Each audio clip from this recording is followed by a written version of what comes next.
the NFL was so overboard with how they handled this. It was preposterous. I get it from the letter of the law. They could do what they did.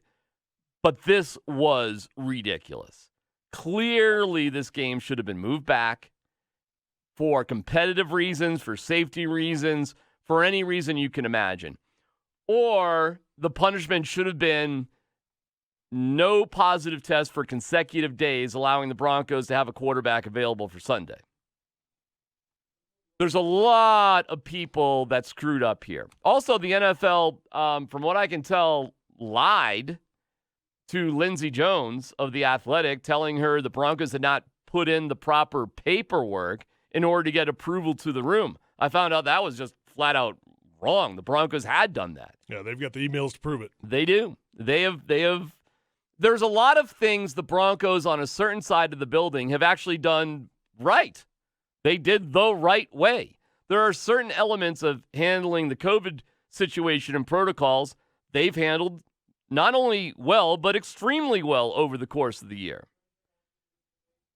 The quarterbacks, yes, they screwed up big time.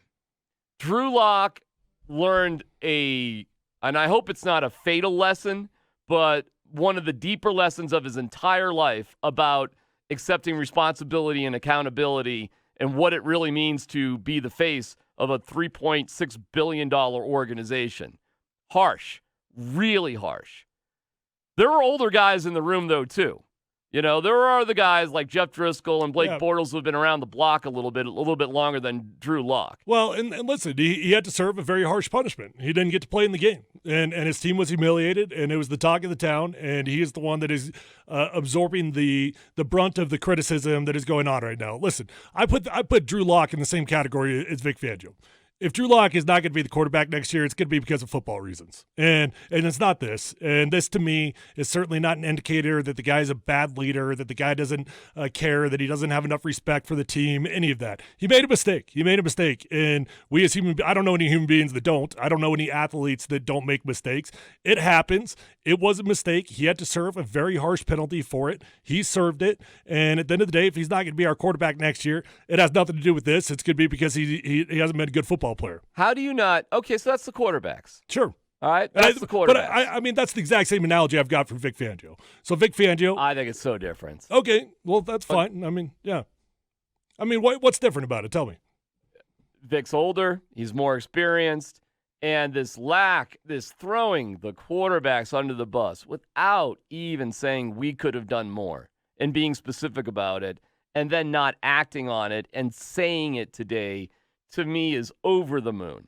Over the moon. I will say that I did not like the way that he handled that because, listen, Vic Fangio has been guilty of this. He's been caught. He's been punished. He's had to pay a $250,000 fine because he was not wearing his mask on the sidelines. So to sit here and act like the quarterbacks are so irresponsible that this was such a terrible decision on their behalf. No, listen, they made a mistake, just like he did, just like everybody else. So I would agree with you on that I certainly did not like the way that he did not throw himself into the mix there of saying all of us have to do better with this. All of us.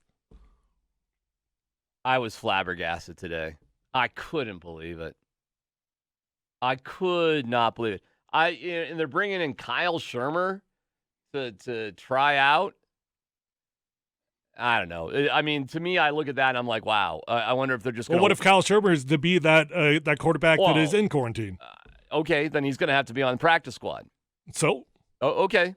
So you either keep two quarterbacks on practice squad or you fire Blake Bortles. Right. Which, do not be surprised if that's the next message, that we're firing Blake Bortles. Sure.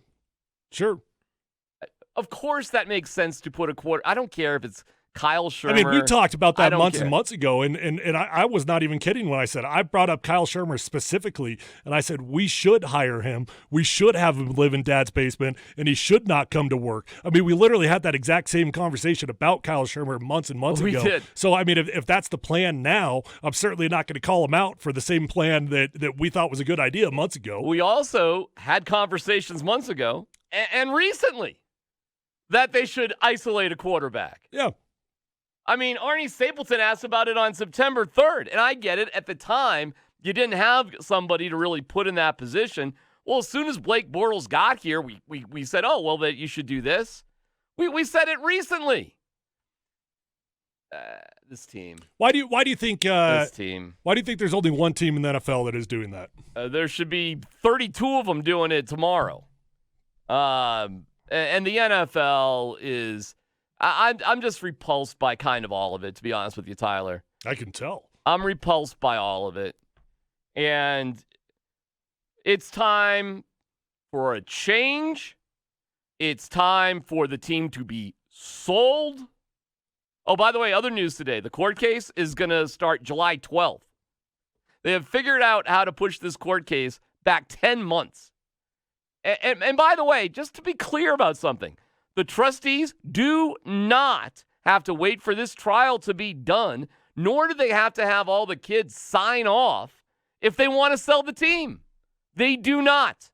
They do not. They can decide to sell the team anytime they want. They may have to deal with litigation down the line about it. I mean, you probably get some ticked off bowling kids. I mean, I would get that.